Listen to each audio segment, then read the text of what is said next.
Si tu, Pourquoi tu... si tu es ignorant, comment tu sais alors qu'ils ont interprété à leur manière et Donc, c'était pas la bonne interprétation de l'islam sunnite? parce qu'ils n'ont pas... Mais je Si vais te tu es répondre. ignorant, sur Je vais te quoi tu répondre. bases ton affirmation? Je me base sur le fait que ces personnes n'ont pas été des gentilles personnes. Je répète. Si tu ne, Je t'ai si tu répondu, ne là. Je connais t'ai pas, répondu. si tu ne connais pas les interprétations de Ouais. l'islam sunnite qui font consensus, Non, tu m'as dit de tu ces ne les personnes-là. connais pas. Tu m'as dit de ces personnes-là. Tu m'as Je pas dit de répète, l'islam je contre de répète, l'islam. je répète. Si tu ne connais pas, Mais répète, toi. si tu ne connais pas la bonne interprétation de l'islam sunnite, comment tu sais qu'ils ont mal interprété alors? Comment tu fais pour affirmer quelque chose dans un domaine où tu es complètement ignorant? Parce que comme dans n'importe quoi, il y a du bon et du mauvais, et ces personnes ont choisi d'utiliser juste le Dans mauvais. Allah, il y a du bon. Donc Dans toi, Allah, quand il y je a te du bon et du réponds, mauvais. donc toi, quand je te réponds, tu me fais sauter d'une autre question à une autre question. Allah, il y a Restons du sur la bon et du question. mauvais dans Allah.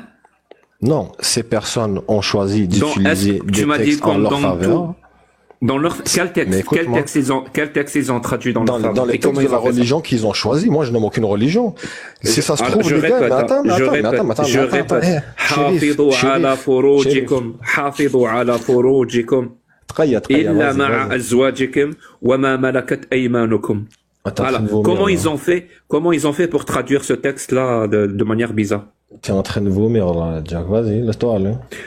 Oui, je suis en train de vomir, je confirme. Parce que j'étais en train de lire des versets coraniques.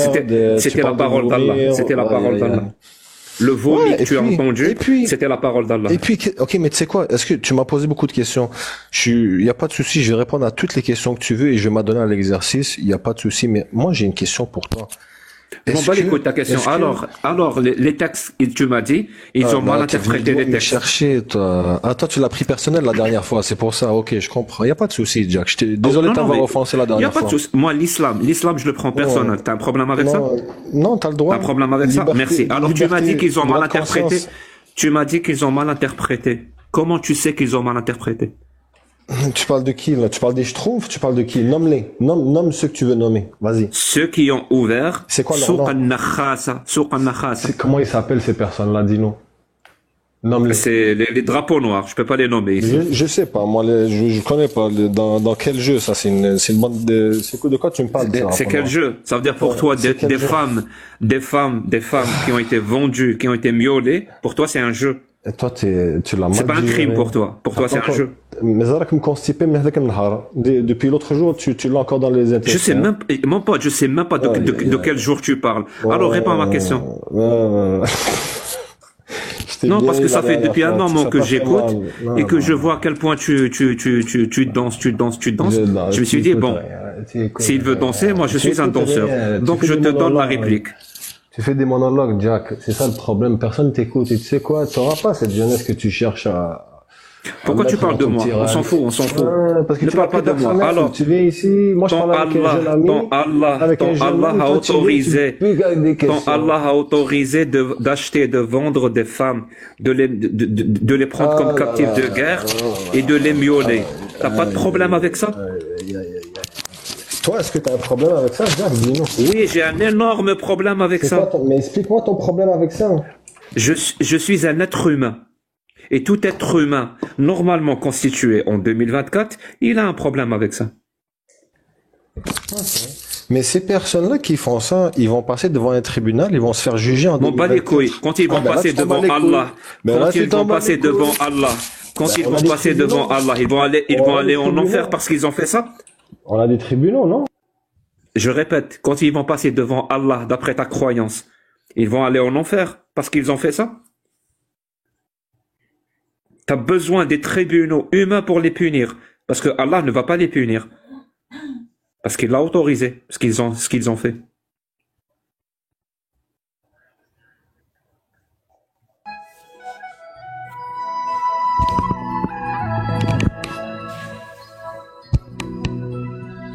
Ton live va sauter, hein, s'il met de la musique, hein. Je vous préviens. Je me suis déjà fait piéger par ça. Ah, Jack, je te jure, t'es trop un petit lâche, voilà, tu te fais pitié, Jack, va te taper la tête contre le mur, je te jure. Pourquoi? Ouf. Salut Jack. Sinon, ça va la dissonance cognitive Mais tu sais quoi, Jack? Ça se gère bien ou pas? Jack, redescends, calme-toi, y a pas de souci, Amo, ok, wallah, la vérité. Quand c'est barra, je sais pas quoi, mec normal, y a pas de souci. Mais tu vois, tu m'as approché de la mauvaise manière et j'ai réagi. Y a pas de souci, je suis prêt à tout recommencer avec toi. Je m'en bats les couilles de toi. Tu crois vraiment que tu t'en bats les couilles de tout le monde. Je m'en bats les couilles de toi. Moi, là où je trouve qu'il y a une affirmation, ton live va sauter, hein. Voilà. Ça s'appelle la dissonance cognitive. Tu veux t'enfuir, quoi? Toi, t'as la trouille, tu peux pas faire face. Il veut que je le descende. Tu descends pas, Fast. T'as la trouille, Fast. Jackie Chan, je suis là, t'inquiète. Mais je voulais que mettre Jack dans un petit vibe, là, tu vois. Histoire qu'il se décontracte un peu. Vas-y, réponds, défends la religion, frère. Défendre ma croyance, défendre la religion. Je suis islamologue, moi, je suis islamologue.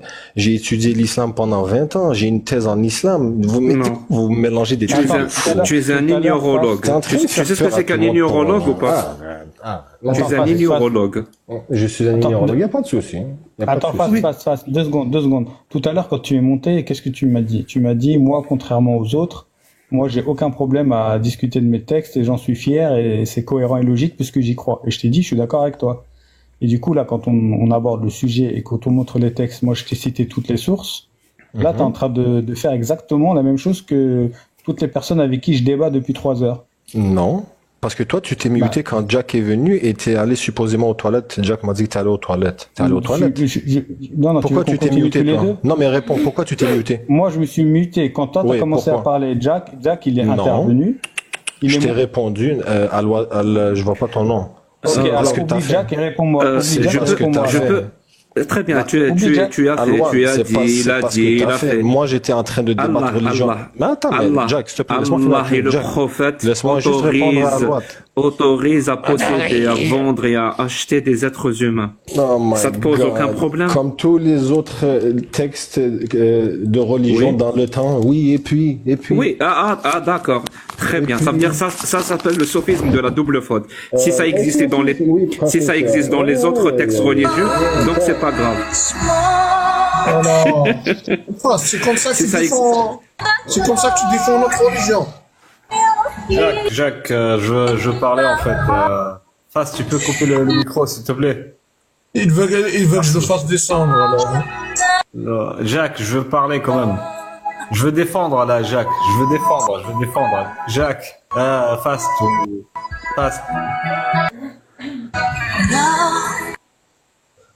Ah, le pauvre, il en a trop. Bon, Jacques. T'as parlé en fait d'une façon un peu يرول زيدان لا كتشي يرول سرولا يرول اوكي. Donc tu as parlé d'une façon un peu agressive, c'est pour cela qu'il voilà, il a bon, c'est pas grave. On va parler de manière agressive.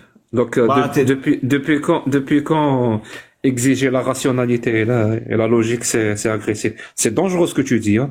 Non, tu lui as parlé, en fait, tu l'as enfoncé, en fait, tu l'as matraqué avec les questions, oui, si tu veux. Alors, disons que j'ai la rationalité agressive. Et alors? Ouais, donc mieux voilà, ça, il n'a pas aimé, donc c'est pas ça le sujet. Il a pas aimé.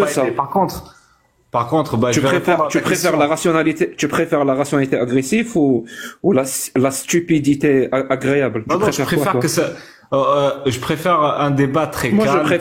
Je préfère la rationalité agressive. Non, je préfère un débat très calme, en fait. On peut discuter. L'agressivité, ça veut pas dire que c'est pas calme. C'est calme selon toi. Bon, Jacques, selon toi, en fait, dans le Coran, tu traduis la malakata iman comme esclave.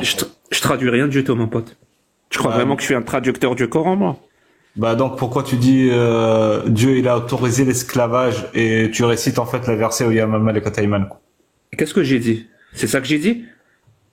Réécoute ce que j'ai dit. J'ai dit, c'est ce qui fait consensus dans les 4 écoles de l'islam sunnite. Là, dans dans ce live, on s'en fout complètement des quatre. T'es sérieux? C'est vrai, Zidane? C'est vrai ce qu'il dit, Zidane? On s'en fout complètement du consensus des quatre écoles? C'est la fête du slip de la traduction? Ici? Non. Milk al-Yamin, ça veut dire des bisous, j'imagine.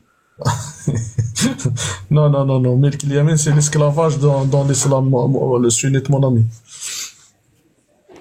Il n'y a pas de fête du slip ici. Aïs, ça veut dire quoi, Milk al-Yamin, pour toi? Milk al-Yamin, ça peut être comme, par exemple, je sais pas, un employé, quelqu'un que tu le payes. D'accord. Qui t'a devancé dans cette opinion?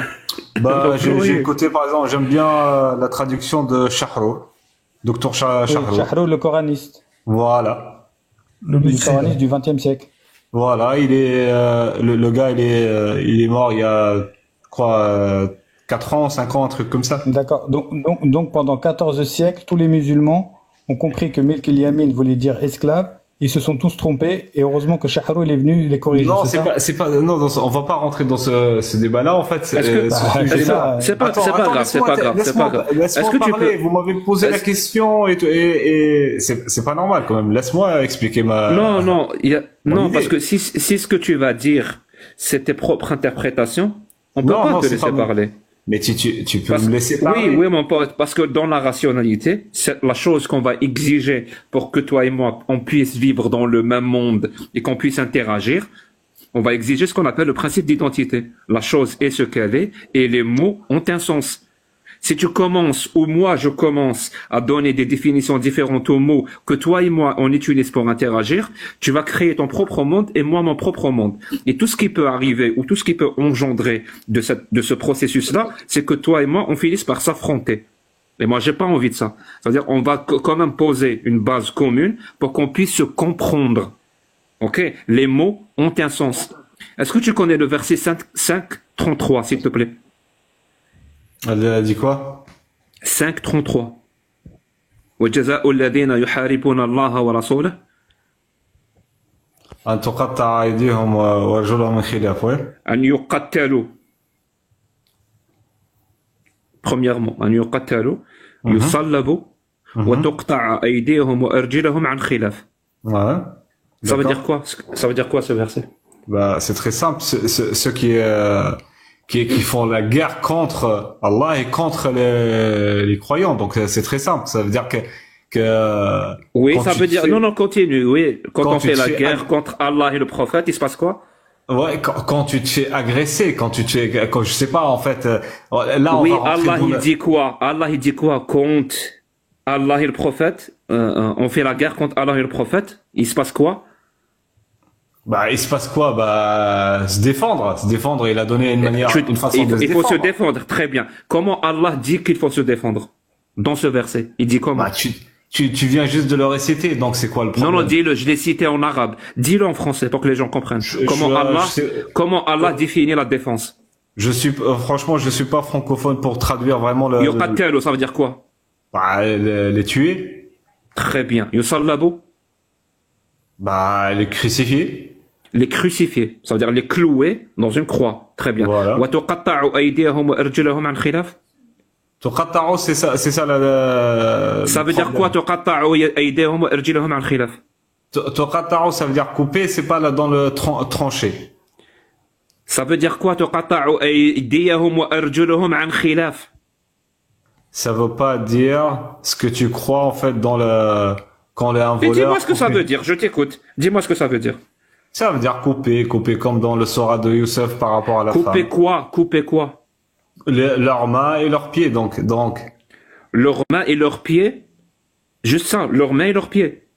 Un khilaf, tu sais pas ce que ça veut dire un khilaf? Ça veut dire, par exemple, main droite pied gauche. Ça veut dire, c'est ce que ça veut dire khilaf.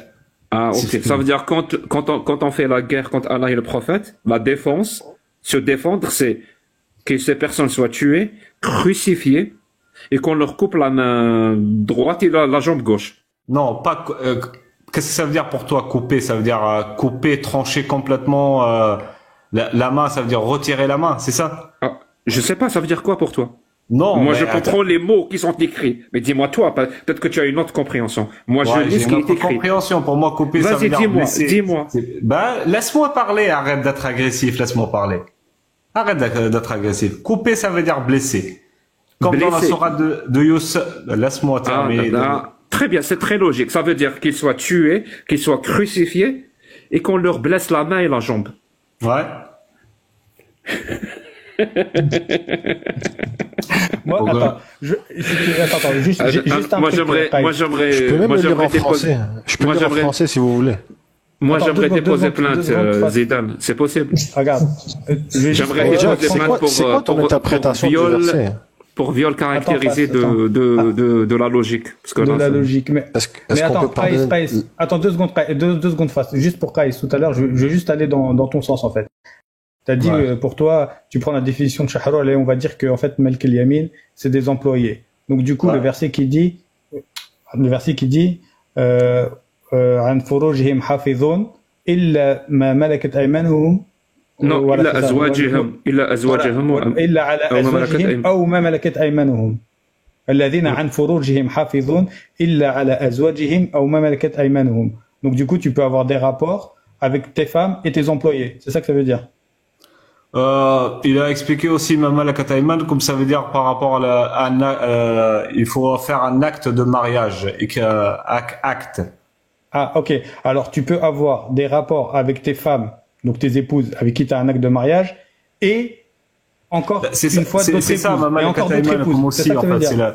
C'est ça l'explication qu'il a donnée par rapport à ma malakat ayman, comme par rapport. Et ma malakat aymanukum. Et toi, tu as dit ma malakat aymanukum, c'est vos épouses.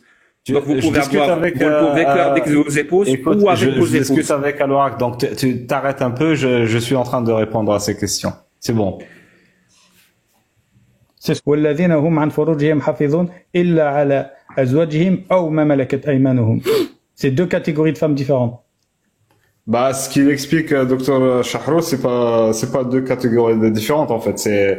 Bah si, c'est quoi? C'est une conjonction de coordination, Oui, d'accord. Mais il parle, en fait, de l'acte de mariage, en fait, que ça commençait avec, les femmes, parce qu'avant, à l'Orak, je sais pas si tu connais, en fait, il n'y avait pas de contrat de mariage entre un homme et une femme. Non, mais ça, c'est la première catégorie, ça, celles qui sont mariées. Mais la deuxième, ça veut dire, s'il y a le ça veut dire que là, on change de catégorie, on parle plus des épouses, on ne parle plus de contrat de mariage, on parle d'autre chose. Non. Et les hou aqd al-milkiyya. C'est un autre contrat. C'est pas un contrat de mariage.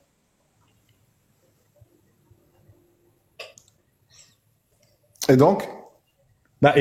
Ça remet en cause ta définition. Ou alors, si tu veux tenir sur ta définition d'employé, tu es en train de dire que Dieu demande à ce que tu puisses avoir des rapports avec tes femmes et tes employés. Tes employés de maison, je suppose. Dans le contexte de mariage, à l'Orak. Mais mais non. Parce que je viens de te prouver que le mariage, c'est la première catégorie. Et parce que la deuxième catégorie, ce n'est pas le mariage. Ce ne sont pas des épouses légitimes. Ce sont d'autres personnes qui sont les Melk el-Yamin. Pourquoi tu veux absolument nier cette vérité juste parce qu'elle te plaît pas, en fait. Pas parce que tu as des arguments rationnels, logiques, convaincants. Non, juste parce que ça ne te plaît pas, tu veux nier le fait que l'esclavage existe dans l'islam. Donc tu fais tout pour le nier, quitte à te suicider rationnellement et intellectuellement. Tu es prêt à tout, en fait. C'est ça que je comprends pas, en fait. Pourquoi? Non, c'est pas que je suis prêt à tout, en fait. Entre nous, si ça te plaît pas, tu fais comme moi, Khoya. Ça te plaît pas, tu délaisses, c'est tout. Pourquoi tu veux dénaturer la parole? Absolument. La dénature pas, laisse-la comme elle est, tu la prends ou tu la rejettes. C'est ça l'honnêteté intellectuelle. Oui, et tu viens 1400 ans après nous apporter des définitions qui n'ont ni queue ni tête, que même si j'accepte, et je vais jusqu'au bout, et que j'accepte tes définitions, on continue à trouver des contradictions, au bout d'un moment, il faut que tu te poses des questions. C'est quand que tu vas commencer à te poser des questions, en fait? C'est à partir de quand? T'inquiète, je me pose des questions, mais je suis pas, en fait, en train de nier tout ou accepter tout. Je suis en train de faire le Coran, Dieu il te demande tadabbar au Coran, donc on est en train de essayer de comprendre mais ça veut dire quoi, Qaïs? Ça veut dire que pendant 1400 ans, on a eu que des abrutis qui méditaient pas la parole d'Allah et qui ont rien compris. Ouais, je t'assure, il y en a des abrutis. D'accord, il y en a des abrutis, mais là tu parles de l'entièreté de la communauté qui est abrutie. C'est pas l'entièreté, le problème. Si, c'est l'entièreté, parce que Milk el-Yamin. Tu sais, alors, regarde. Écoute. Calmement. Regarde, je te dis, Taïs. Oui. Taïs, juste un truc. Milk el-Yamin, apporte-moi un savant, même en dehors des 4 écoles. Même chez les Mu'tazila, même chez les Ibadiyya, les Zaydiyya, les Imamiyya, va dans toutes les écoles islamiques, du début jusqu'à aujourd'hui, jusqu'à ton Shahrour. Dis-moi qui a dit que Milk el-Yamin ne voulait pas lire esclave. Je te mets au défi. Non, ça, je suis d'accord. En fait, tous les savants, alors, si t'es d'accord, regarde, Qaïs, si t'es d'accord, il faut que tu sois d'accord avec les implications de ce que tu dis. Si t'es d'accord, qu'est-ce que ça implique? Toi, tu crois en la préservation du Coran. La préservation du Coran, elle doit se faire en lettres et en sens. Il faut que le sens soit préservé. Si le sens, il est pas préservé, ça veut dire que le Coran n'est pas préservé. Toi, là, t'es en train directement d'attaquer ce principe. En disant que pendant 1400 ans, personne n'a compris, ça veut dire que le sens du Coran n'a pas été préservé. T'es obligé d'arriver à cette conclusion. Non, c'est pas ça, Lorac. Moi, quand j'ai fait mes recherches, en fait, par rapport à ce qui s'est passé depuis l'époque du prophète jusqu'à 600 ans après, en fait, il y avait des trucs bizarres qui s'est passé. En fait, en fait, on a reçu, pour moi, et pour plein de gens, en fait, d'autres, qui ont fait leur recherche. Je crois, toi aussi, tu connais ça. Et on a reçu l'islam omaouite, en fait, de Banu Umayya, l'Abbasiyyin. Donc, ils ont, en fait, c'est des salatines qui ont changé complètement la religion pour que ça aille à leur sens. Donc, ça n'a pas été préservé. C'est ce que je t'ai dit. C'est pour ça que la discussion, en fait, il n'a pas été préservé parce que le Coran lui-même, quand il parle de tahrif, il dit yuharrifuna al-kalima an mawadi'i. Il dit voilà, de ça. donc c'est exactement ce qui se passe. Donc il a été tahrif. Donc le Coran, ouais, en gros, il a été détourné de son véritable sens. C'est ça la falsification, en fait. C'est ça de détourner les mots de leur véritable sens. Et toi, c'est ce que tu es en train de dire. Donc toi, t'as pas le choix là. T'es obligé de dire que le Coran a été falsifié. Pas le Coran qui a été falsifié. Ça se trouve. Si. Regarde, ça se trouve qu'ils ont. Tu peux me laisser à l'oracle. Ça se trouve qu'ils ont même falsifié en fait les mots que je sais pas moi, quelque chose qui explique un truc, un mot qui définit quelque chose. Ils l'ont falsifié pour que ça définisse autre chose. Donc ça, merci. On sait même pas. Bah tu confirmes ce que je dis. Ils ont falsifié. Merci, on est d'accord. Non, est-ce que t'as compris ce que non, t'as pas compris en fait. Non, j'ai très bien compris. Ils ont falsifié le sens, le mot, tout ce que tu veux. Tout ça, c'est de la falsification. La falsification, c'est pas seulement de prendre un mot et de le changer ou de rajouter ou d'enlever. Ça fait partie de la falsification. Ça, c'est la falsification en lettres. C'est le fait de changer un mot, de rajouter ou de l'enlever. Mais là, il y a aussi la falsification en sens. Si le sens n'a pas été préservé, ça veut dire que le texte, il est falsifié. Parce que c'est pas important la lettre finalement. Le plus important c'est le sens, c'est que le sens nous parvienne. Toi, selon ta logique, le sens, pendant 1400 ans, tous les musulmans se sont trompés sur ce que Allah a voulu faire. Et ça a eu des conséquences en plus. Ils se sont pas trompés sur le sexe des anges. Non, ils se sont trompés sur une loi cruelle qui s'applique sur terre, parmi les hommes. Donc comment t'expliques tout ça? Ouais, mais regarde, par exemple, je te donne un simple exemple tout bête. En fait, il y a 3 ans de cela, en fait, en Arabie Saoudite, la femme, elle avait pas le droit de conduire ni de voyager. Et ça, par rapport à la religion, le charia, ce qu'elle dit. Et aujourd'hui, la femme, la charia, ça veut dire la religion, elle a changé 180 degrés et la femme, elle a le droit aujourd'hui de conduire et de voyager. Donc, tu vois, donc, non. Ton analogie, elle est pas correcte pour une raison simple. Tu sais pourquoi ton analogie, elle tient pas? C'est ça qui que la femme saoudienne a ça. Attends, ton analogie, elle tient pas. Attends, juste pour ton analogie, elle tient pas pour une raison simple. C'est que ceux qui ont interdit aux femmes de conduire, ils l'ont fait sans l'appui de texte. C'est eux qui n'avaient pas de preuves véritables textuelles. Ils ont fait des ijtihadat et ils ont interdit par des principes qui sont dans Usul al-Fiqh, comme Sadd al-Dharaya, en gros, pour empêcher un mal plus grand. Ils ont pas fait ça à partir de textes clairs. Ils ont fait ça à partir d'un outil qui est dans Usul al-Fiqh. Et après, il a été remis en cause. Mais là, c'est pas du tout pareil. Là, on a des textes clairs. Non, ils ont utilisé des hadiths, frère. Ils ont utilisé des hadiths. Ils ont fait ijtihadat. Pourquoi? Parce que Aïcha elle-même, elle était sur des chameaux. Donc voilà, il y a pas de texte clair. Et ça rentre dans C'est grâce à qui d'abord? C'est grâce à qui? Et il n'y a pas un ijma' dessus en plus. Il n'y a pas un ijma' pour dire que les femmes n'avaient pas le droit. C'était en Arabie Saoudite, c'est une loi avec leur ijtihad à eux. Là, tu compares pas ça avec un terme qui est dans le Coran et qui n'aurait pas été compris pendant tout ce temps-là. Ouais. Mais Al-Marak, attends, les gars, je peux te poser une question, Al-Marak, s'il te plaît. En plus, il a dit un truc.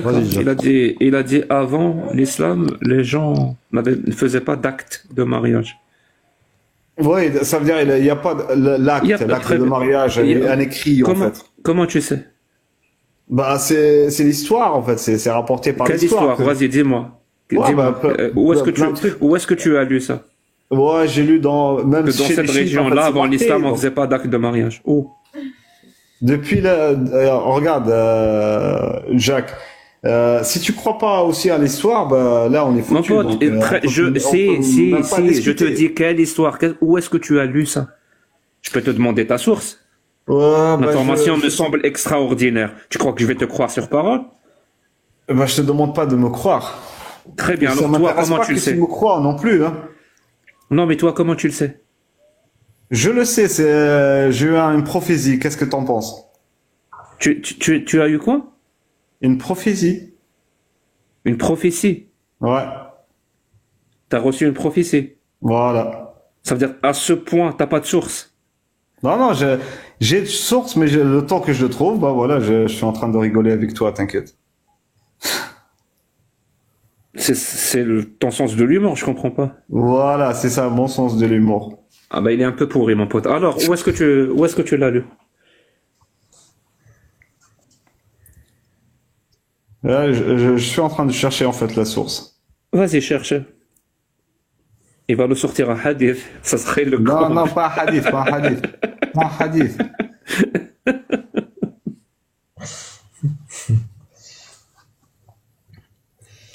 Tu es sérieux? Sérieusement, tu penses vraiment qu'avant l'islam, les gens ne faisaient pas d'acte de mariage?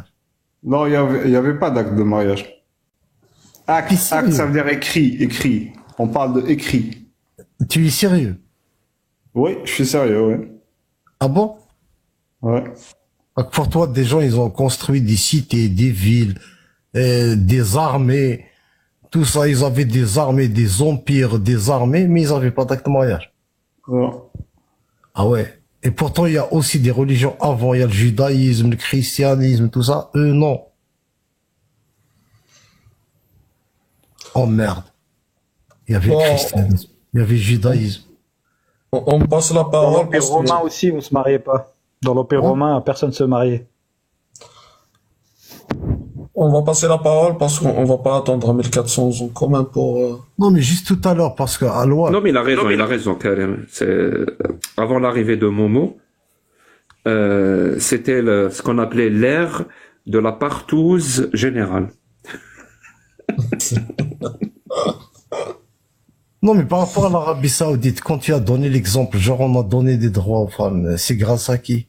Tu crois que c'est grâce à l'islam ou aux musulmans, mais t'es sérieux? Tu te poses pas des fois la question dans ta tête, s'il n'existait pas l'Occident, qui ont donné ces droits aux femmes, et ils sont en avance par rapport à eux, donc eux, à la limite, sinon les autres, ils vont les voir comme des barbares, parce que tu vois, le truc, l'islam, la meilleure religion sur terre, au bout d'un certain moment, tu vois. Ils doivent se rapprocher un peu d'autres gens, tu vois. Sinon, ça tient pas la route. Tu comprends, KMS? C'est juste qu'ils se disent, bon, si on continue à traiter les femmes de cette façon, ben on sera plus crédible. Pour que le mensonge y... Tu Jacques, vois, j'ai une question pour toi. Des restes de l'humanité pour faire ensemble, en sorte que le mensonge y passe encore. J'ai une question, désolé de vous avoir coupé. Je voulais savoir, si quelqu'un peut me répondre, est-ce que avant la société pré-islamique, il y avait une espèce de cadre pour les divorces et pour les mariages? C'est-à-dire vraiment un cadre. Est-ce qu'il y avait un vrai cadre avant l'islam? Tu crois, l'islam, il y a un bon cadre dans l'islam par rapport au mariage? C'est pas ma question. Je te demande, est-ce que avant l'islam, il y avait un cadre pour le mariage et pour les divorces, par exemple. La question elle a changé. Est-ce qu'il y avait un cadre juridique, pardon, excuse-moi, je vais être plus précis. Est-ce qu'il y avait un cadre juridique clair concernant le mariage et le divorce dans la société pré-islamique, dans toutes les sociétés pré-islamiques, pardon? Oui. Partout. Des cadres juridiques clairs? Bien sûr, par exemple, chez les Romains, c'était plusieurs siècles avant l'islam, avant Momo, les mariages des petites filles étaient interdits. Voilà. Ça, c'est un cadre juridique. Voilà. Pas avant 12 ans, je crois que c'était 12 ans à l'époque. C'était vraiment presque 500 ou 600 ans avant l'islam. Et l'islam l'a autorisé. Tu parles de ce genre de cadre juridique, Fast? Mais écoute, les Romains, leur cadre juridique, parce que je l'ai devant moi, j'ai réussi à sortir une petite compile. Il autorisait des choses un peu bizarres, tu vois, je vais pas les nommer. Mais vraiment, je suis sérieux dans ma démarche, Jack. Est-ce que il y avait une société ou une civilisation qui avait un cadre légal pour encadrer les mariages et les divorces pré-islamiques? C'est une question très sérieuse, Jack. Je suis très sérieux là. Quand tu dis des choses... Tu comprends pas. Ta question suppose que l'islam a apporté un cadre juridique. Oublie ma supposition. Tu comprends ça? Tu comprends ça ou pas? Oui, je suis là pour apprendre, Jack. Je suis pas là pour supposer. L'islam, ce qu'il a apporté, c'est ce qui existait déjà dans leur région à cette époque-là. Il n'a rien apporté de nouveau. Rien. Bon, même le fait de couper la main du voleur, c'est d'après les textes de l'islam sunnite, c'est comment il s'appelle? Jacques. Moreira, c'est lui qui a instauré cette. Il s'appelle Walid ibn Moreira. Voilà, c'est lui qui a instauré cette punition. Et le Coran, Allah l'a repris. Et c'est pas la seule. Mais est-ce qu'il y avait d'autres cadres juridiques? Oui, avant l'islam. Est-ce qu'ils étaient, par rapport à 2024, nous, on les voit, est-ce qu'ils étaient mieux? Oui, il y en avait qui étaient beaucoup mieux. Ok. Merci pour l'explication. Est-ce qu'on peut dire que les cadres islamiques concernant le divorce et le mariage ont été inspirés directement par d'autres de ces civilisations, ou est-ce que le cadre de l'islam était totalement différent de ces autres civilisations-là? Alors écoute, absolument tout ce que Allah a dit a été inspiré par la culture des Bédouins du 7e siècle. 100%. Que ça soit en termes juridiques, en termes de connaissances, en termes d'affirmation sur le monde. 100% de ce que Allah a dit nous vient de la culture bédouine. 100%. Tu comprends ça ou pas? Même pas de la culture romaine? 100%. Et la culture romaine? Est-ce qu'il y a un peu de ça qui vient de la culture romaine ou pas, Jack? Eh ben, si les Bédouins ont été influencés par la culture romaine, donc Allah aussi, il a été influencé par la culture romaine. Si sur une question, les Bédouins ont été influencés par par les Zoroastriens, alors Allah aurait été influencé par les Zoroastriens. Si les Bédouins avaient été influencés par les Juifs, alors Allah aurait été influencé par la culture juive. Qu'est-ce que t'as pas compris dans ma phrase? Ce que j'ai pas compris, c'est que tu nommes une certaine catégorie de personnes, mais tu nommes pas d'autres civilisations qui étaient beaucoup plus avancées que les Bédouins pré-islamiques. Si je suis ce que tu me dis. Bon, j'arrête de te parler, ça sert à rien. Deuxième fois que tu t'énerves sur moi, Jack. Après, alors, tu peux leur expliquer parce que mon français n'est pas tellement.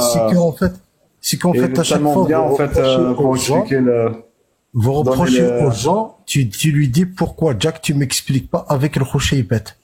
S'il te plaît, explique-moi avec le Khoucheibet. Depuis tout à l'heure, c'est ce que tu demandes à chaque fois qu'il t'explique avec le Khoucheibet. Attends, on passe là. Tu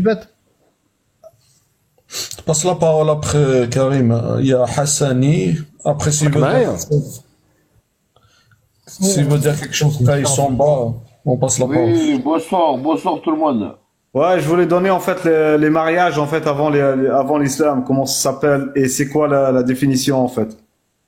Il a dit avec des actes et écrits tout ça en fait. Bah quand on raconte n'importe quoi, ça c'est un chercheur, il s'appelle Mohamed Mahmoud Ibrahim. Donc tu peux le rentrer sur son truc et tu peux lire en fait. Ça s'appelle bon, mon français n'est pas tellement correct, du coup je vais le dire en arabe. Il y a Laura qui peut traduire. Il y a Le premier, en fait, il s'appelle Istibda'. Le deuxième, il s'appelle Mudhamada. Le troisième, il s'appelle Bara. Le quatrième, il s'appelle Zina. Et le cinquième, il s'appelle Mut'a.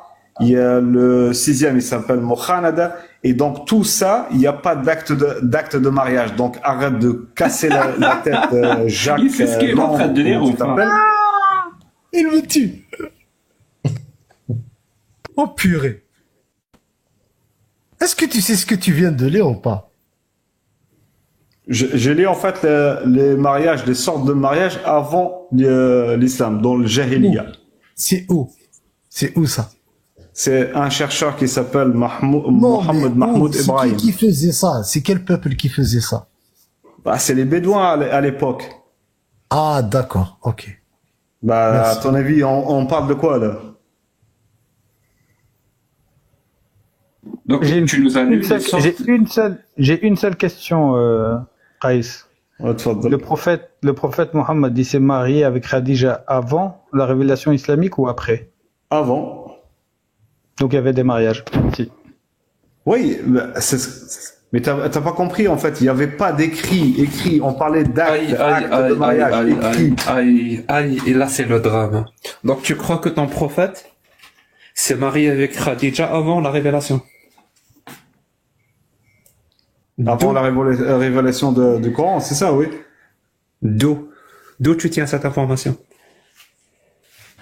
Bah, quand le Coran il était révélé, bah, il était déjà marié. D'où tu tiens l'information que le prophète était déjà marié avec Khadija avant la révélation? D'où tu tiens cette information? Donc là, on va rentrer dans une discussion par rapport à ce qui est l'histoire et tout ça. Quelle histoire? Quelle partie de l'histoire? La partie de l'histoire, que ce soit avant l'islam ou après l'islam. Cite-moi un historien qui dit ça. Cite-moi un historien qui a dit ça, que le prophète était marié avant la révélation. Cite-moi un seul historien qui a dit ça. Allez, je dois chercher là. Je te donne un nom? Hein? Je te donne un nom? Ça va peut-être t'aider. Cherche, je sais pas moi, Ibn Kathir par exemple. Ça te dit quelque chose ou pas? Non, Ibn Kathir, ça m'intéresse pas, c'est venu après. Et pourtant, c'est lui que tu cites là. Quand tu dis que ton prophète était marié avec Khadija avant la révélation. Tu sais que cette information n'est pas écrite dans le Coran. Tu sais que cette information et plein d'autres informations auxquelles toi tu crois ne sont absolument pas écrites dans le Coran. Ils ne sont écrites nulle part ailleurs que dans la sira du prophète et les hadiths authentiques. Nulle part ailleurs. C'est-à-dire, il n'y a pas un travail d'un historien à l'extérieur de l'islam qui a parlé de ça. Il y a que les textes que tu fais semblant de rejeter, mais apparemment auxquels tu crois. Encore une contradiction? Il me semble, oui. Ah non, j'ai pas dit que je rejette tous les hadiths, là. C'est pas contradictoire, c'est toi qui crois à ça, en fait. C'est ton problème. Comment ça? Il y a des hadiths que tu acceptes et d'autres que tu rejettes? Bah oui. Ah, ok. Et tu fais comment? Celui-là, il me plaît, celui-là, il me plaît, celui-là, il me dérange, celui-là, j'aime pas, celui-là, non, je pense pas. C'est problématique. C'est comme ça que tu fais ton marché. Ça sert à rien franchement, ça sert à rien ça s'appelle le sophisme, ça s'appelle le sophisme de la cueillette des cerises. C'est pas question de me plaire ou me plaire pas. C'est question si ça contradicte le Coran, je le rejette. Si ça contradicte pas, je l'accepte, tout simplement. Très bien. Donc le hadith qui dit que le prophète s'est marié avec une gamine de 6 ans et qu'il a consommé le mariage un avant. Ça contredit le Coran? On a discuté, je le rejette à 1000%, mais qu'est-ce que tu racontes? Donc, tu le rejettes parce que ça contredit le Coran? Tu viens trop tard. Tu le rejettes parce que ça contredit le Coran? Ouais. Ou tu le rejettes parce que t'aimes pas? Tu ne l'aimes pas? Non, je le rejette parce que ça contradicte le Coran aussi. Très bien. Dis-moi quel verset il contredit.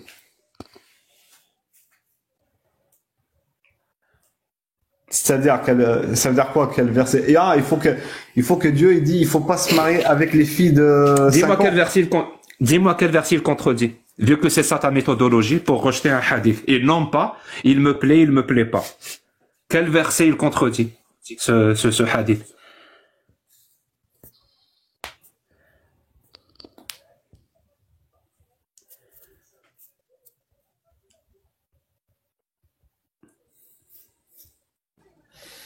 Les seules sources que j'ai trouvées, ça vient de... Ferme ton micro. C'est pas possible, mais tu le fais exprès. Je trouve...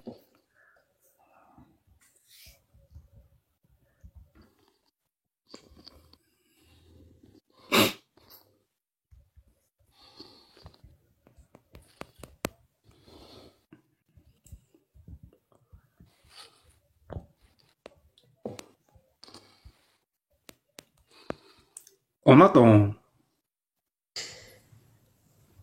Le problème là que je suis en train de te chercher quelqu'un pour... tu me cherches quelqu'un. Ça veut dire que tu rejettes un hadith. Non, je mais suis tu sur le sais premier. Pas le pourquoi premier, tu le rejettes. Il te faut quelqu'un. Il te faut quelqu'un. Je suis encore... Est-ce que c'est ce quelqu'un-là qui pense à ta place? Parce que toi, tu le sais pas. Tu sais juste que tu le rejettes, mais tu sais pas si ça se contredit le Coran ou pas. Est-ce que tu peux laisser quelqu'un parler avec toi, en fait? Non, je te parle à toi, respecte-toi, mon pote. Tu viens de rejeter un hadith parce qu'il contredit le Coran. Est-ce que tu peux me laisser terminer de dire une phrase, de placer une? Je suis en train de te chercher un historien par rapport au mariage du prophète. Dis-moi quel verset contredit ce hadith authentique que tu as rejeté parce qu'il contredit le Coran. Quel verset contredit ça? En même temps, il rejette pas, il a pas compris.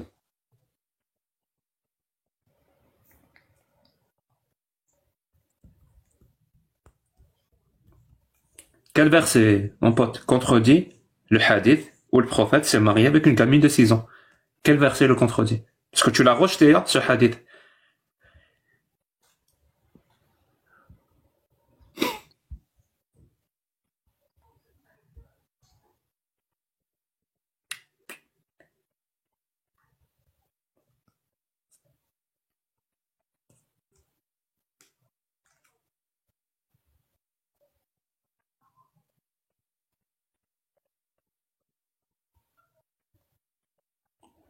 C'est vrai, pour le moment, je trouve pas d'après mes recherches. Peut-être après, il faut chercher encore, mais je trouve pas d'historien qui a mentionné le mariage de Khadija avant, avec le prophète avant l'islam. Ça, je l'avoue, je trouve pas. Et pourtant tu y crois, parce que tu as utilisé les hadiths. Mais c'est pas grave. Dis-moi, pourquoi tu as rejeté le hadith? C'est ce que je te dis. Pourquoi tu as rejeté le hadith? Pourquoi tu as rejeté, pourquoi tu as rejeté le hadith où le prophète s'est marié avec une gamine? Tu m'as dit que tu utilisais la méthodologie quand ça contredit le Coran. Parce que je t'ai quand même accusé, je t'ai dit, tu fais ton marché. Si le hadith te plaît, si le hadith te plaît pas. Comme tu as expliqué tout à l'heure, ça veut dire c'est-à-dire c'est le summum de la négation de la logique et de la rationalité. Il y a une part à ça aussi que je rejette quand ça marche pas. Je trouve que c'est pas normal et tout ça. Donc tu rejettes un hadith même quand ça ne contredit pas le Coran. Tu le rejettes parce que tu ne l'aimes pas. Par exemple, oui. Ça m'arrive. Alors. Très bien. Ben, mon pote, si tu es obligé de faire ça avec la parole de ton Dieu et les faits et gestes de ton prophète, il est temps de te poser des questions. Non, là je parle de hadith. Juste en vous passant le bonsoir, je voulais juste intervenir que le mariage de petite fille en islam, ça n'existe pas. C'est vos traductions qui sont ambiguës et remplies de méchanceté. Moi, je monte dans les lives avec respect. N'insulte pas ma foi. Tu as le droit de critiquer, mais il faut qu'il y ait un minimum de respect. Voilà. Et quand vous n'avez pas compris quelque chose, c'est pas interdit de demander à un musulman comment il pratique sa foi, qu'est-ce qu'il a compris. Et la majorité des musulmans, ils ont compris que les petites filles que vous continuez à dénigrer, c'est une façon de dire que la fille qui n'a pas les règles, mais qui a l'âge et la maturité intellectuelle d'être mariée, c'est celle-là que vous avez traité. D'accord, ça tombe bien. Ça tombe bien, il y a Barros qui est musulman et qui va te répondre. C'est vrai parce que dans les textes, c'est écrit directement, nous pouvons marier les enfants. Moi, je trouve ça dégueulasse. C'est écrit noir sur le blanc. Mais t'es musulman ou pas, Baros? Ah, je croyais qu'il était musulman. Moi, j'ai quitté l'islam. C'est l'asile psychiatrique. Je me répète, petite fille et gamine, c'est deux termes différents. Voilà. On passe de fille à adolescente et adolescente à fille potentiellement mariable. À quel âge, à peu près? Dans la Coran, c'est écrit direct. À quel âge? La puberté. La puberté, voilà. À quel âge? À quel âge? La puberté, c'est l'âge où la fille commence à découvrir son corps. Et c'est à quel âge à peu près? C'est à quel âge à peu près? La moyenne, elle est entre 12, 13, 14. Et tu as des filles de 17, 22 ans qui n'ont pas encore les règles. J'ai pas compris. Ça veut dire dans l'islam, à partir de 12, 13 ans, la fille peut se marier? Si mentalement, elle est en 1, si elle a les règles, en 2, si mentalement elle est psychologiquement stable, que elle peut découvrir ce monde, généralement c'est rare. Il y en a, ils peuvent aller jusqu'à 15. En tout cas, pas avant 12, 13 ans, pas avant. Je parle des règles. Mais pas avant 12, 13 ans. Dans l'islam, tu peux pas marier avant 12, 13 ans, c'est pas possible. C'est impossible. Parce que la moyenne, moyenne, que c'est rare que tu peux trouver une femme qui est capable, qui est mature. Tu es musulman, on est d'accord. Intellectuellement. Tu es musulman, on est d'accord. J'espère. Est-ce que tu es chiite? Sunnite. Ah, sunnite, pardon, je me suis trompé. Tu connais bien le prophète Mahomet ou? Exactement, et même son comportement aussi. Son comportement aussi. Par exemple, à quel âge il a reçu la révélation? Tu le sais ça ou pas? Vers l'âge de 40 ans. 40 ans. Mais Il c'est était un marié? commissariat, Jack. Moi, je suis pas monté là pour que... Non, pas du tout. Vous avez rien à m'apprendre. Je t'assure. Non, qu'on soit bien clair. Qu'on soit bien clair. Moi, je te demande juste le respect. N'insulte pas ma foi. Je vais pas t'insulter. J'insulte pas. Je n'insulte pas ta foi, n'insulte pas mon intelligence. Tu as le droit de croire ou de ne pas croire. Ouais, je te demande le respect. Est-ce qu'il était marié quand il a reçu la révélation à 40 ans? En suivant la méthodologie du Coran, il était marié. Parce que quand il a reçu la révélation, il est parti se réfugier. Tu te rappelles avec qui ou tu as cette information ou pas?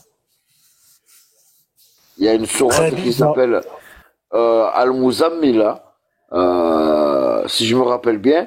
Quand il est parti se cacher par peur de ce qu'il a reçu, par peur de ce qu'il a vu, il est parti se cacher, c'est sa femme. Il connaît bien Hassan, il connaît bien.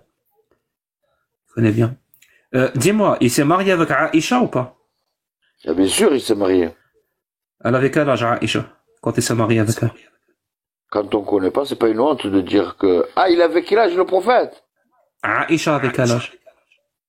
Aïcha, elle était plus âgée que lui. Aïcha était plus âgée que le prophète. Oui. Khadija ou Aïcha? Khadija était plus âgée. Je pense que tu as confondu les deux. Voilà, excuse-moi. Il n'y a pas de souci, attends, parce que je comprenais pas, je me suis dit c'est bizarre. Donc Khadija était plus âgée que lui. Très bien. Et Aïcha était moins âgée que lui. Aïcha, elle était moins âgée que le prophète. Elle avait quel âge? D'après les hadiths, si on prend la méthodologie des hadiths, c'est bien de revenir là-dessus, et on pourra rentrer dans la consommation du mariage en islam. Il n'y a pas de souci, mais à quel âge elle s'est mariée avec le prophète et à quel âge il y a eu la consommation avec le prophète? Il y a des hadiths qui disent 6 ans et 9 ans. Il y a des hadiths aussi qui disent 16 ans et 19 ans. Mais on va revenir sur celui que vous aimez porter la polémique, c'est celui de 6 à 9 ans. Non, ça m'intéresse pas celui-là. Ce qui m'intéresse, c'est le hadith qui dit 16 ans et 19 ans. C'est celui-là qui m'intéresse. Tu peux me le donner, s'il te plaît? C'est à toi d'aller chercher. Voilà. Je l'ai pas trouvé. Demande. Insiste. Je l'ai pas trouvé. J'ai trouvé, en gros, pour le moment, j'ai trouvé 22 hadiths authentiques qui parlent de Aïcha et son mariage avec le prophète. Et les 22 nous disent qu'elle avait 6 ou 7 ans lors du mariage et 9 ans lors de la consommation. Ils disent tous la même chose. 6, 9. Donc toi, ton hadith de 16, 19. Non, je t'ai pas dit c'est mon hadith. Je t'ai dit qu'il y a des versions qui disent 16, 19. Oui, cette version du hadith que tu as lu. Tu peux nous la donner? Celui qui porte à polémique que la majorité des gens, vous profitez avec leur insuffisance de connaissances. Comme toi?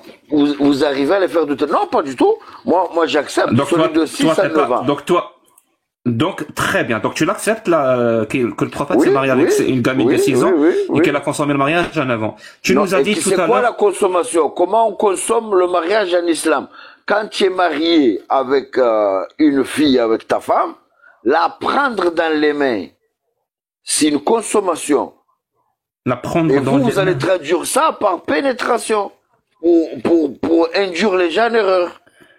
En islam, quand tu es marié, je me répète, Jack. Il y a pas d'acte. Il y a pas d'acte sexuel. C'est ça que tu veux dire? Déjà, à eux, c'est interdit de rapporter ce qui se passe dans la chambre conjugale. Un musulman ne rapporte pas. C'est pas Aïcha qui va dire ce qui s'est passé dans son lit. Mais en islam, quand tu es marié, en prenant la main de ta femme, c'est une consommation.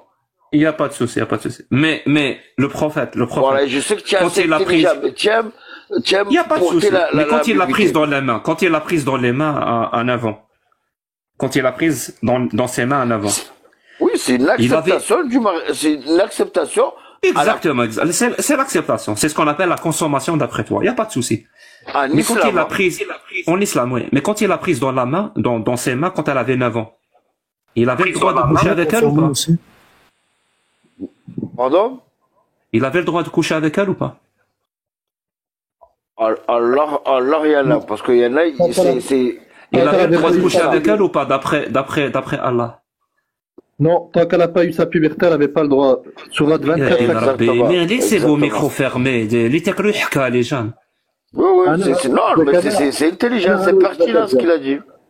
C'est pertinent. Alors, il avait le droit ou pas de coucher avec elle? Si c'était une femme. Pourquoi tu ne laisses pas l'aider? Allez, au suivant. Il avait le droit ou pas de coucher avec elle, d'après Allah, quand elle avait 9 ans? Non, tu n'as pas compris. C'est, on appelle ça là, à l'interprétation du mari, en faisant une étude comportementale du prophète, je pense que le prophète, il a dû patienter. Et il y en a même qui disent qu'il n'a pas consommé le mariage avec Je répète ma question. Il l'a gardé, elle avait 9 ans. Sa femme. Quand elle avait 9 ans, qu'il l'a prise dans ses bras. Il y a des hadiths qui prouvent.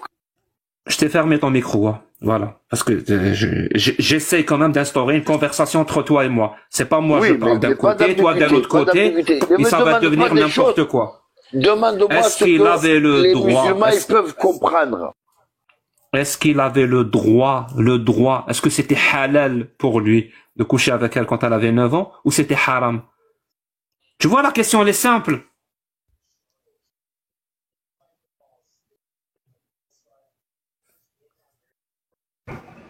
Il a le micro coupé, je pense. Et c'est le Karim. Je disais, mes amis, c'est pas à mon niveau de juger. Si la femme avec qui le prophète était marié était en état où elle était capable d'avoir des relations. Allez. Karim, tu es là? Ouais. Là où tu vis en France. Est-ce qu'un homme de 54 ans a le droit de coucher avec sa femme de 9 ans? C'est interdit. C'est interdit par la loi? Merci beaucoup, Karim. Merci beaucoup, Karim. Je repose exactement la même question. D'après la loi d'Allah, il pouvait coucher avec elle ou pas à 9 ans? Non, il n'a jamais. D'accord, donne un mot. Je compte l'arabo. Reste en bas. Une fois que tu vas commencer à t'éduquer, tu vas remonter. C'est pas parce que tu es marié avec elle que tu peux coucher avec elle. Est-ce que c'était halal ou c'était haram? Mais non, Si elle n'était pas capable, si c'était pas une femme, il pouvait pas coucher avec elle. On peut couper le micro à Jack là, c'est irrespectueux là. C'est Karim. Salut. Est-ce qu'on peut couper le micro à Jack? C'est pas possible. Ma question, ça fait 4 ou 5 fois que je la repose. Il avait le droit d'après Allah ou ça lui était interdit? D'après la loi française, c'est interdit. C'est considéré comme un crime. J'aimerais savoir si Allah est moins bien que la loi française ou Allah est mieux que la loi française. Là, à notre époque, si on regarde les femmes de notre époque, à 9 ans, c'est pas une femme, c'est une gamine. Tu veux dire que la parole d'Allah, l'a autorisée à l'époque, mais aujourd'hui la parole d'Allah est la créature d'Allah, la créature de maintenant n'est pas la même que la créature du 7e siècle. Ça, c'est des contextes. Nous, on peut pas rentrer dedans. Très bien. À l'époque, Allah l'a autorisé ou l'a interdit? À l'époque. Où il y avait des créatures de 4-5 mètres. Allah a donné des détails. Ça veut dire la fille qui a un âge d'être mariée, mais qui n'a pas les règles, elle peut être mariée. Je répète, le hadith authentique dit, le prophète s'est marié avec moi quand j'avais 6 ans et il a consommé le mariage quand j'avais 9 ans. Toi, tu nous as expliqué consommer le mariage, contrairement à ce que tout le monde comprend. Toi, tu as dit non, consommer le mariage, ça veut dire juste la prendre dans ses bras. Je t'ai dit ok, il n'y a pas de souci. La prendre dans ses bras. Je voulais juste dire, Jack, Nick et Karim, c'est Jack, bye. C'est quoi ce jeu?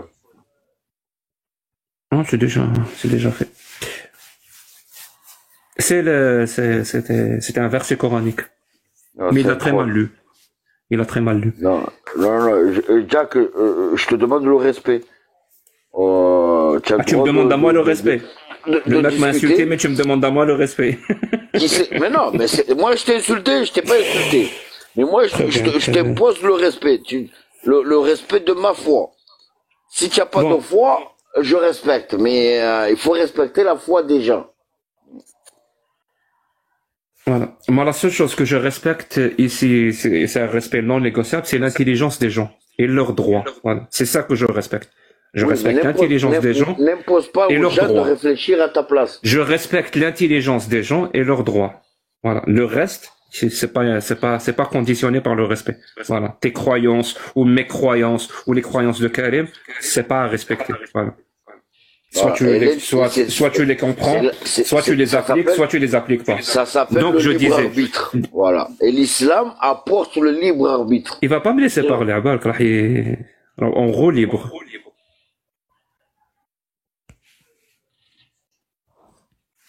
C'est pas possible. Alors, il faut savoir, hein, dans les hadiths authentiques, par exemple, Sahih Bukhari 5134, Aïcha raconte que le prophète s'est marié avec elle quand j'avais 6 ans. Quand elle avait 6 ans, et le prophète a consommé le mariage quand elle avait 9 ans. Et le sharh du hadith, il est clair. Le mot bana ou dakhala biha, donc consommer, dans le sharh c'est écrit, c'est un euphémisme. Kinaya anil jima'i wal wat'. Ça veut dire n'est qu'un euphémisme de la pénétration sexuelle et de relations sexuelles. C'est ce qui est écrit. Bien sûr, c'est faux. Toi, tu nous as invoqué un hadith qui dit ça. Mon pote, laisse-moi finir. J'ai du mensonge. La méthodologie islamique, on ne rapporte pas ce qui se passe dans le lit conjugal entre un homme et sa femme. C'est interdit. C'est ça. C'est aussi clair que de l'eau. La méthodologie islamique, l'intimité d'un couple ne sort pas de la maison. Du coup, Aïcha est incapable de s'exprimer comme ça. Voilà, mais c'est une méthodologie pour dire quand tu es marié avec la femme, avec ta femme. Est-ce que tu connais le verset? Est-ce que tu connais le verset 65-4? At-Talaq, Surah Raqm 4. والتي تخاف واللائي يئسن من المحيض من نسائكم إن ارتبتم فعدتهن 3 أشهر واللائي لم يحضن. Tu connais ce verset ou pas? À peu près. Tu le connais? Très bien. Explique-le nous alors, si tu le connais. Non, dis-moi ce que tu n'as pas compris, peut-être que je peux t'aider à mieux comprendre. J'ai rien compris. Alors commence par me l'expliquer dans ce cas-là, vu que toi tu l'as compris. Non, pas du tout. Tu l'as pas compris toi aussi? Non, je l'ai compris, mais dis-moi ce que tu as compris. Rien, moi j'ai rien compris. J'ai rien compris. C'est toi qui l'as compris, alors explique-le nous. Eh bien, passe-moi autre chose. Si tu n'as rien compris, c'est bien. Merci. Alors, vu que toi tu ne l'as pas compris, moi je vais l'expliquer. Et c'est pas moi qui l'explique, hein. Je vais lire ce qu'on appelle les exégètes, les tafassirs, qui font consensus des 4 écoles dans l'islam sunnite. C'est-à-dire, je vais lire Tabari, Ibn Kathir, Al-Barawi, et Yaqub al-Dayyar. Mais c'est pas possible. Vous pouvez pas. Ça vous est impossible de laisser une personne finir sa phrase.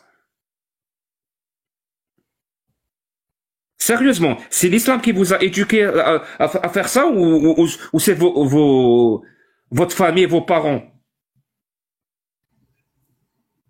Impossible. Laissez les gens finir une phrase. Alors, ce verset,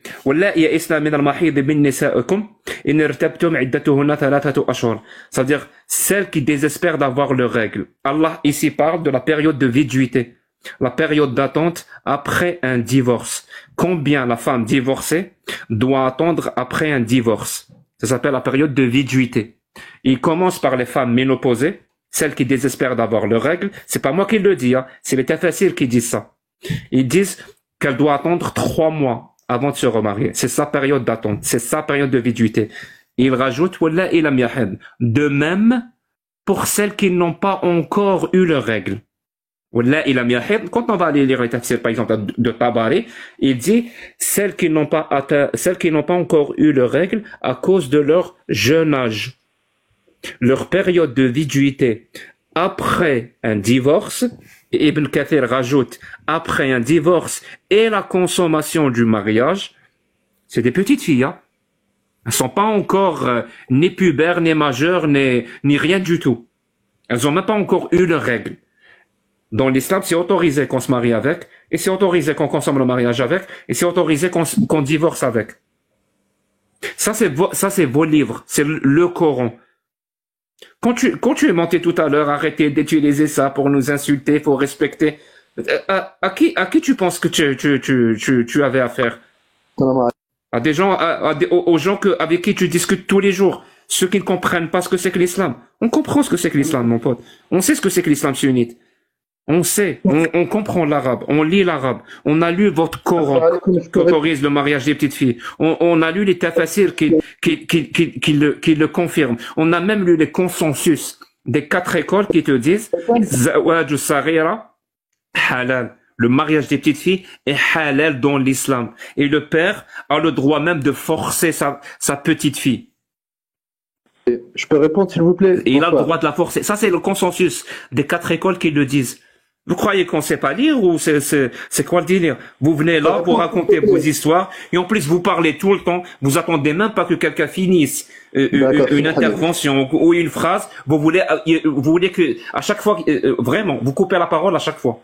Je comprends pas cette mentalité. Ouais, malheureusement. C'est ce que je peux parler s'il te plaît. Est-ce qu'on peut commencer par le 65 verset 1? Barakallahu fik. Jack. Le 65 verset 1 parle d'une idda de 1 mois pour la femme. Si tu veux la divorcer, il faut attendre la première période d'une menstrue. Ensuite, on te dit que la période de viduité de 3 mois, ça s'applique on parle ici de la même femme qu'au verset 1. Alors vous, ce qui se passe, c'est que vous faites le rapprochement. Vous prenez le mariage de Aïcha et ensuite vous passez directement au tafsir du mariage. Dans quel tafsir tu as lu? Tout à l'heure, tu as commencé par 65.4. Quel tafsir tu as lu de ce verset? Quel tafsir? Lequel? Celui d'Ibn Kathir. Celui d'Ibn Kathir, il te dit quoi, celui d'Ibn Kathir? Je t'écoute. En fait, il parle de la même femme. Et tu sais de quelle femme il parle, Jack? Il faut regarder le 65 verset 1 pour commencer. Il faut commencer au verset 1. Ça, c'est Ibn Kathir. Regarde. Non, là, Allah subhanahu wa ta'ala, il te dit dans... Tu sais qu'on peut vérifier. Ça sert à rien de faire ça. Bien sûr, je t'invite. Non mais sérieux, est-ce que tu te dis sur un malentendu ça peut passer? Est-ce que c'est ça que tu te dis dans ta tête? Non mais s'il te plaît, regarde. J'ai le tafsir d'Ibn Kathir, il est là sous mes yeux. Tu mens. D'accord, le verset 1 il parle de quoi, Jack? Le verset 1 il parle de quoi? Tu mens. Je sais pas pourquoi vous pensez que ça peut passer. Mais pourquoi vous citez le verset 4, mais vous citez pas le verset 1 qui parle de la même femme? Le verset 4, il parle de quoi? Le verset 4, il parle de quoi? Jacques, peut-être que tu sais pas, je t'explique. Le verset 1 parle de la femme au cas où elle n'a pas encore divorcé. Je m'en bats les couilles du verset 1. Je m'en bats les couilles. Je ne parle pas du verset 1, je te parle du verset 4. Voilà, le verset 4, c'est ici la même femme. La même femme, c'est ta femme. La même femme qui est ménopausée, la même femme qui n'a pas encore eu ses règles, et c'est la même femme qui est enceinte. Ça veut rien dire. Allons droit au but. Tu parles toujours de Aïcha qu'elle a eu un rapport sexuel, d'accord. Et pardon, excusez-moi d'avoir employé le terme, j'aurais pas dû peut-être pour le live, pour pas. Excusez-moi, ça recommencera plus. Tu dis qu'elle a eu un rapport, d'accord, très bien. Est-ce qu'elle a eu des enfants? Est-ce qu'elle a un enfant? Parce que consommer le mariage, ça veut pas dire qu'elle a une relation. Et chez nous, c'est interdit. Il faut d'abord attendre la puberté. Donc nous, si elle a eu la puberté, donne-moi. Il y a pas de souci. Donne-moi le consensus qui l'interdit. Bah déjà, il y a une fatwa qui l'interdit le mariage en dessous de 18 ans. Et Aïcha, est-ce que Aïcha a eu un bébé, oui ou non? Fais-toi. Ouais, mais ça, on s'en fout là. Oh, t'as raison, c'est léger, ça, on s'en fout. Même s'il y a une fatwa qui interdit le mariage chez les musulmans. Est-ce qu'il y a un consensus pour que tu comprennes ma question, et que tu arrêtes de dire n'importe quoi?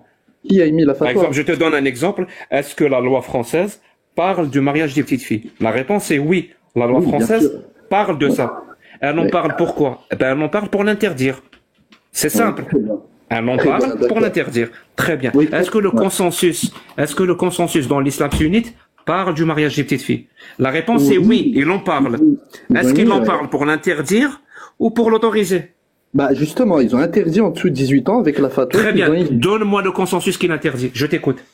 Bah écoute, la fatwa a été retrouvée par tes collègues là. Donne-moi une source du consensus, où est-ce que c'est écrit qu'il l'interdit? D'accord, est-ce que Aïcha a eu un enfant? Non. Donc elle a jamais eu... Donne-moi la source du consensus qui l'interdit. Mais c'est facile à trouver, c'est une fatwa que tu peux trouver facilement. Donne-moi le consensus qui l'interdit. Tu as dit le consensus, on parle. Ça va bien se passer, calme-toi. J'ai pas un PC sur moi, je peux pas te donner le numéro de la fatwa qui va être très facile pour toi de la retrouver. Déjà, tu la connais déjà, parce que ton collègue l'a cité la dernière fois. Il a dit oui, c'est vrai, je vais même te la lire. Donc maintenant, le verset 1 parle. Tu t'en fous du verset 1, tu parles que du verset 4, tu remplaces le mot femme par fille. Tu dis qu'Aïcha a eu un rapport sexuel, mais t'es pas, oh merde, je suis désolé, mais t'es pas fichu de prouver, elle a pas d'enfant, donc elle a jamais eu vraiment un rapport direct, on n'a aucune preuve là-dessus. C'est pas possible. Et voilà. Tu dis que mon pote, tu sais ce qui se passe, tu sais ce qui se passe. Oui, regarde. Je vais utiliser ton même argument. Avant de te lire le consensus, je vais utiliser ton même argument. Tu sais ce qui se passe. S'il te plaît, permets-moi de finir ma phrase. Tu vois, tu demandes toujours je vais utiliser ton même argument avant de te lire le consensus. Tu sais ce qui se passe généralement, quand une petite fille a une relation avec un adulte, son appareil reproducteur est bousillé. C'est ce qui se passe généralement. Quand elle ne meurt pas, et qu'elle ne tombe pas enceinte, son appareil est complètement bousillé. Elle peut plus procréer. C'est ce qui se passe généralement. C'est-à-dire, en utilisant ta même logique, je vais te dire comment c'est marié, il n'y en a pas eu d'enfant. C'est parce que son appareil était complètement bousillé parce qu'elle a eu des relations quand elle avait 9 ans. Tu vois, j'utilise le même argument. Maintenant, mais quand est-ce qu'une fille devient une femme? Quand elle a eu sa puberté. Donc c'est une femme, elle a eu sa puberté. Et en plus, pourquoi en Israël, ils autorisent le mariage à 12 ans? En avant. Écoute-moi, même si c'est marié à 9 ans, il n'y a pas eu de rapport avec elle, il fallait attendre la puberté. Qui t'a dit que... Vas-y, d'accord. Je te mets au défi de me donner un texte qui dit qu'Aïcha, elle a eu sa puberté à 9 ans. T'en as pas, c'est impossible. Donc on ne sait pas quel âge elle a eu sa puberté, et on sait que la femme a sa puberté à partir de 14 ans. C'est toi qui as exigé la puberté pour le mariage ou pour la consommation. Jacques, s'il te plaît. C'est toi qui as exigé, c'est toi qui as dit que l'islam exige la puberté. L'islam n'exige pas la puberté. Il le dit littéralement dans le verset. Celles qui n'ont pas encore eu leurs règles, celles qui ne sont pas encore pubères. Ouais, mais la phrase, elle commence par quoi? Femmes, celle de vos femmes, Surat Talaq. Vous êtes mariés avec des femmes, il s'agit de femmes. Jacques, regarde, en Israël, tu veux bien maintenant, je vais sérieusement, parce que j'ai pas beaucoup de temps à perdre. Moi aussi, la prochaine fois que tu vas ouvrir ton micro pour parler, tu vas soit lire le tafsir d'Ibn Kathir, parce que tu as fait des affirmations, soit nous lire le consensus. D'accord. Tu ne vas parler de rien d'autre. Est-ce que c'est compris? Est-ce que c'est compris? Est-ce que c'est compris? Tu dis à tout le monde que l'islam est une petite fille. Je t'ai fermé ton micro. Je te dis, la prochaine fois que tu veux parler, ça doit être soit tu vas nous lire le tafsir d'Ibn Kathir, soit tu vas nous lire le consensus. Tu vas rien parler d'autre. Il est là le tafsir, je l'ai ramené. Regarde, en Israël, à partir de 12 ans, tu as le droit de te marier. Une fille, elle devient pubère après la bar mitzvah. C'est le seul pays. En Israël. Bar mitzvah. C'est comme ça qu'il commence le tafsir d'Ibn Kathir. Depuis quand il débat l'islam? Ça se voit que lui, c'est un amateur, tu vois. Toujours la même méthode. Genre, monter 386 personnes pour jouer sur les trucs pour les